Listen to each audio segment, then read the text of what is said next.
Hello guys, welcome to my channel. आज हम suit की स्टिचिंग करेंगे और ये मैंने लाइनिंग अटैच कर दी है और आर्म होल के पास थोड़ी सी बढ़ जाती है फ्रंट के पल्ले के ऊपर, क्योंकि हम बैक साइड के पल्ले के अकॉर्डिंग ही कट करते हैं ना। तो फ्रंट के ऊपर जो मोरी काट पर डालते हैं 1 इंच की, वहाँ पर थोड़ी सी बढ़ जाती है। और लाइनिंग मैंने ऊपर तीरे के और दोनों साइड फिटिंग के अटैच कर दी है और नीचे से भी फोल्ड कर दी है। अब इसके ऊपर हम प्लेट की मार्किंग करेंगे।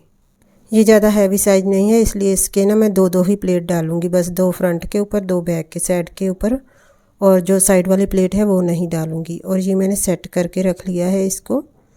अब ऊपर से ना इनकी बस्ट थी 39 इंच, एक कम 40, पौने 10 था ना, पौने 11 पर निशान लगाकर और 8 इंच लंबा प्लेट का निशान लगा दिया है। अंदर से मैंने 3.5 इंच छोड़ा है और दूसरी साइड पर भी प्लेट का निशान लगाऊंगी। लेकिन इसके ना ये देखें डिज़ाइन दिख रहा है ना, उसी के अकॉर्डिंग मैं प्लेट का मार्किंग करूँगी ताकि बिल्कुल फ्रंट में आए। इसके ना बहुत अंदर डिज़ाइन बना हुआ है, उसके हिसाब से हम निशान लगाएंगे। ये सेंटर का निशान लगा लिया है, तो अब मैं उसको भी देख लेती हूँ कि 3.5 पर ही है ना, तो ठीक था ये। तो इस तरफ भी 3.5 इंच का निशान लगाकर ऊपर से पौने 11 इंच का निशान लगाकर तो प्लेट लगा लेंगे हम 8 इंच लंबा।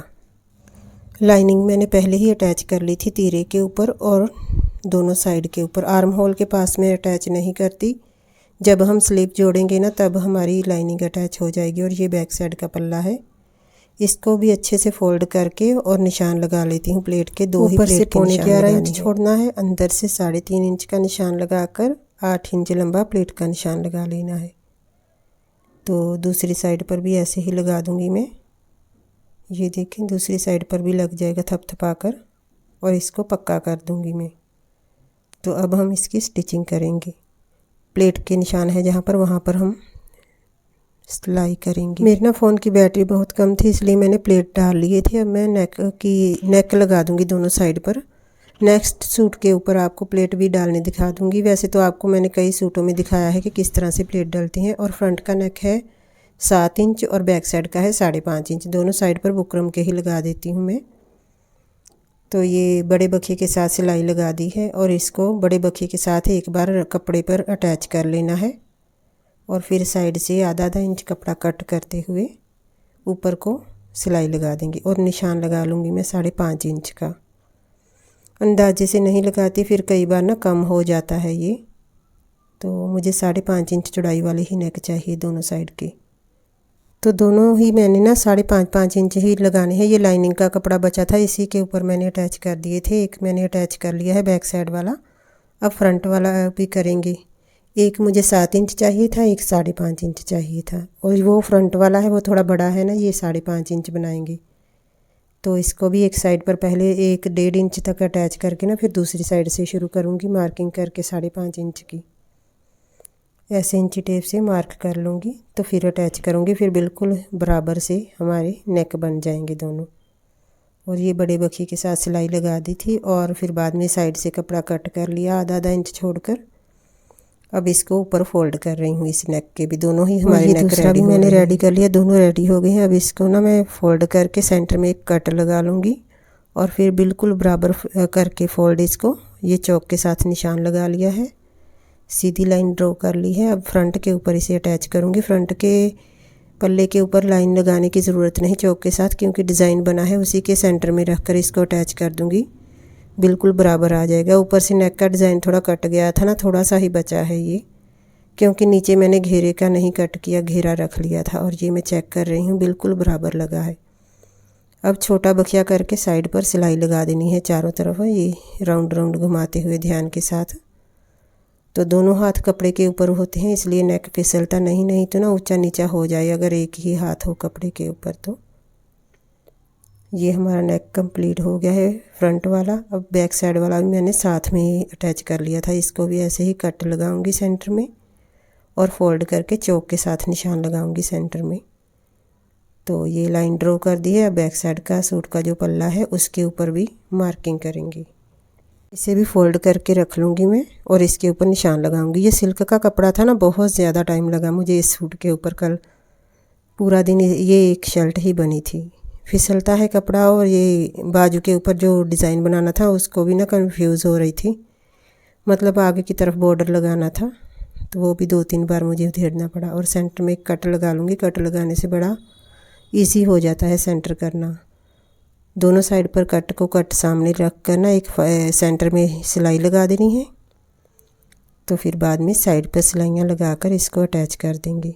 दोनों नेक अटैच हो गए हैं। अब मैंने ना सेंटर से कपड़ा कट कर लिया था सिलाई से थोड़ा थोड़ा छोड़कर फ्रंट वाले पल्ले का, और किनारे पर सिलाई लगा रही हूँ इसे उल्टी साइड पर फोल्ड करके बुकरम के नेक को। तो बड़ी सफाई के साथ नेक बन गया है राउंड राउंड वाला। ये देखें कितना सुंदर लग रहा है बन के। थोड़ा सा जितना भी डिज़ाइन दिख रहा है अच्छा लग रहा है बस। अब बैक साइड का नेक भी ऐसे ही रेडी कर दूँगी मैं। बहुत ही शाइन थी इस कपड़े में। ये ना लाइट कम है इसलिए नहीं इतना दिखाई दे रहा, तो वैसे बहुत ज़्यादा शाइन मार रहा था ये बनारसी सिल्क कपड़ा। तो ये हम बैक साइड का नेक भी रेडी कर रहे हैं ऐसे ही जैसे फ्रंट वाला नेक रेडी किया है। ये देखें सिलाई किनारे बिल्कुल बुकरम के किनारे के ऊपर लगाती हूँ मैं, बुकरम के ऊपर सिलाई नहीं लगाती। अगर बुकरम के ऊपर लगाएंगे ना फिर नेक फोल्ड करने में बड़ी दिक्कत आएगी, मोटा हो जाता है। इसलिए बुकरम के किनारे किनारे पर ही सिलाई लगाती हूँ हमेशा। और ये एक एक पैर का मार्जिन छोड़ते हुए कट कर दिया है अंदर से कपड़ा। अब तीरे जोड़ने के बाद में इसे फोल्ड करूँगी बैक साइड की। ये देखें ये पीछे रखना है ये नेक जो हमारा फ्रंट वाला है, तो जो बैक साइड का नेक है ना उसको आगे को रखना है। कभी भी ना मैं फ़ोल्ड नहीं करती बैक साइड का नेक, हमेशा पहले तीरा जोड़ने के बाद ही फ़ोल्ड करते हैं। ये देखिए आगे को मैंने रखा है और ये पीछे रख कर इसको सिलाई लगा देनी है। आधा आधा पैर का मार्जिन छोड़ते हुए सिलाई लगा देनी है। ये दोनों तीरे हमारे जुड़ गए हैं वेस्ट धागे कट करते हुए। अब मैं ना ये देखें ऐसे करके फ़ोल्ड करना होता है, इसको ऐसे फ़ोल्ड करके ऊपर को चढ़ाकर अब सिलाई लगाऊंगी किनारे के ऊपर। तो तीरा बड़ी सफाई के साथ ऐसे बन जाता है, कोई धागा नहीं दिखता, जैसे अंडरग्राउंड हो जाता है ना ऐसे बन जाता है। दोनों नेक हमारे रेडी हो गए हैं। प्लेट भी मैंने डाल लिए थे। अब फिटिंग लगाऊंगी मैं, तो फिर से उठकर नीचे बैठना पड़ेगा जाकर फिटिंग लगाने के लिए। ये देखें दोनों नेक हमारे रेडी हो गए हैं। वेस्ट धागे में कट कर रही हूँ। ये देखें बहुत सुंदर लग रहा है सूट। ये हमारे दोनों नेक रेडी हो गए। अब हम फिटिंग लगाएंगे। बना है उसी हिसाब से लगाऊंगी मैं। मुझे ये ना जैसे 39 इंच था 39, तो 19 इंच चाहिए। तो मैंने 8 पर कमर लगाई है, 15 पर हिप, 2 इंच का सीधा निशान लगाया था। यहाँ पर 9.25 इंच का निशान लगा रही हूँ। उस तरफ भी मैंने 9.25 का लगाया था। 2 इंच सीधा, 8 इंच पर कमर का, 15 पर हिप का निशान लगाऊंगी। तो कमर थी इनकी ना 36 इंच थी। मुझे पिछला नाप याद था, मैंने उसी हिसाब से लगा दिया था। पिछला था इनका 32 इंच, तो उसी हिसाब से 8-8 इंच दोनों साइड पर लगा दिया। लेकिन बाद में मैंने जब देखा ना इस बार 36 इंच बोल कर गए हुए थे। हिप थी 40 इंच, 10 इंच का निशान उस तरफ लगाया है, 10 इंच का इस तरफ। मैं सेंटर से ले रही हूँ, डिज़ाइन दिख रहा है ना सूट का इसलिए। तो ये मैं मार्किंग कर दूँगी। तो फिर मुझे याद आ गया था, फिर मैंने ना 9-9 इंच कर दिया था। 36 इंच चाहिए ना, अभी 8-8 इंच का लगाया है कमर पर, 1-1 इंच पीछे को कर दिया था निशान। ये देखें चौक के साथ आपस में मिला दिया है इसको। तो बाद में मैंने 1-1 इंच पीछे करके ये देखें दोबारा से मार्किंग की हुई है। यहाँ लगा दूँगी मैं। ये देखें मैंने ना 1-1 इंच पीछे रख कर तो दोबारा से मार्किंग करके निशान लगा लिया था। फिर मुझे याद आया कि इस बार ना नाप बढ़ा कर दे कर गए हैं। फिर मुझे याद, शुक्र है आ गया, नहीं तो उन्होंने बोलना था। फिर से इसने टाइट बना दिया है सूट। पहले इनकी कमर थी 32, अब 36 है। तो ये फिटिंग के निशान जहाँ पर है ना वहाँ पर सिलाइयाँ लगा रही हूँ। तो एक एक सिलाई में पीछे को मोड़ कर लगा दूँगी। ये देखें सुई को अंदर को करके ऐसे कपड़ा घुमाना है और एक सिलाई और लगा देनी है। बाद हमेशा जैसे मैं एक्स्ट्रा कपड़ा कट करती हूँ, इसके तो बहुत कम था, ज़्यादा नहीं था। कई सूटों के तो बहुत ज़्यादा है, मैं एक्स्ट्रा छोड़ देती हूँ। इसका कम ही था। मैंने ये कपड़ा भी एक्स्ट्रा कट कर दिया है फिटिंग लगाने के बाद। अब ये बाजू के जोड़ लगाएंगे। पहले एक साइड पर जोड़ भी आना है और लंबाई भी कम है, नीचे की साइड पर भी जोड़ लगाकर लेंथ पूरी करेंगे। और ये किनारी को किनारी मिलाते हुए जोड़ लगा देना है। दोनों किनारी वाली साइड पर ही मैं जोड़ लेकर आई थी ताकि इंटरलॉक ना करनी पड़े और धागे ना निकले। और ये सिलाइयाँ लगाने के बाद ना कपड़ा बहुत ज़्यादा उठा है ना, इसके ऊपर एक सिलाई लगा देती हूँ मैं। या तो मैं प्रेस कर लेती या सिलाई लगा देती। मैंने सिलाई ही लगाई है, फिर प्रेस के लिए मैं उठी नहीं। दोनों बाजू के ऊपर ऐसे ही बिठाकर सिलाइयाँ लगाकर नीचे की साइड पर अब जोड़ डालूँगी। इसके बाद में साइड से ये दोनों साइड पर ना पट्टियाँ बची थी और ये मैं कट कर रही हूँ। जितनी चौड़ाई है मैंने सारी रख ली है। तो ये लंबी लंबी पट्टी है, दोनों बाजू के ऊपर बड़ी आराम से आ जाएगी। और मुझे ना ये चुभेगी, इसलिए मैं इसके नीचे लाइनिंग का कपड़ा लगाऊंगी। ये देखें, ये पट्टी है 5 इंच की हो गई थी ये, और ये मेरे पास लाइनिंग बची है, मैं ये लगा दूंगी नीचे की साइड। एक तो सफाई आएगी फिनिशिंग के साथ और एक ये चुभेगी भी नहीं। तो ये किनारी वाली साइड पर रखकर इसको सिलाई लगा रही हूँ। पहले एक एक पैर का मार्जिन देते हुए इसको, ये लाइनिंग का कपड़ा है तो मुझे जितनी बाजू की लंबाई चाहिए उतना मैं लगा लूँगी इसको। तो फिर बाकी का हम कट कर देंगे। ये मैंने जो किनारी पर लगाई थी ना, ये बाद में उधेड़ दी थी क्योंकि कम है लाइनिंग। मुझे पूरी को इसे ढकना था ताकि चुभे नहीं ये बाजू के ऊपर। ये देखें, ये लग गई है। अब इसे अंदर को फोल्ड करके एक ऊपर सिलाई लगा दूँगी। और बाजू में देख रही थी कि कितनी है, मुझे जितनी चाहिए उतनी ही रखूँगी। बाकी की मैं दूसरी बाजू के लिए दोबारा से लाइनिंग अटैच कर दूँगी। ये देखें, ये दूसरी बाजू के लिए दोबारा से अटैच कर रही हूँ मैं। ये भी लगा देती सीधी सी, लेकिन ना बुरी लगती है, फिर चुभेगी बाजू के ऊपर। इसलिए मैंने सोचा कि जो लाइनिंग बच गई है वो नीचे की तरफ लगाएंगे। और ये लाइनिंग वाली साइड पर मैं सिलाई लगा रही हूँ बड़े बखिए के साथ। ये सिलाई लगाने से ना बड़ी आसानी के साथ अंदर को फोल्ड हो जाएगी लाइनिंग। और ये सिलाई लगाने के बाद अंदर को फोल्ड करते हुए एक और सिलाई लगाऊंगी इसके। ये देखें, और ये एक्स्ट्रा कपड़ा ना कट कर देना है बाद में। ये किनारे के ऊपर भी सिलाई लगा रही हूँ लाइनिंग को अंदर को फोल्ड करते हुए। ये ना तरपाई भी नहीं होगी बाजू के ऊपर, बस ऐसे ही ना बॉर्डर की तरह, जैसे कफ नहीं बनते वैसे लगा दूँगी मैं। और इतना सा कपड़ा लगाने से ना बाजू भी अच्छी डिज़ाइन वाली बन गई, नहीं तो प्लेन प्लेन लगनी थी बुरी सी। लाइनिंग पूरी अंदर को मैं फोल्ड करते हुए एक बड़े बखिए के साथ सिलाई लगा रही हूँ किनारे के ऊपर। हुए ना ये कट कर देनी है बस आगे से। लाइनिंग लगाकर ऊपर को फोल्ड कर ली है, बिल्कुल किनारे से फोल्ड कर ये कट कर दूँगी मैं। ये देखें, कट हो गई है। तो अब इसको ना बाजू के ऊपर अटैच करेंगे। ये बिल्कुल बराबर ही मैंने रखी है, ऊंची नीची नहीं रखी लाइनिंग।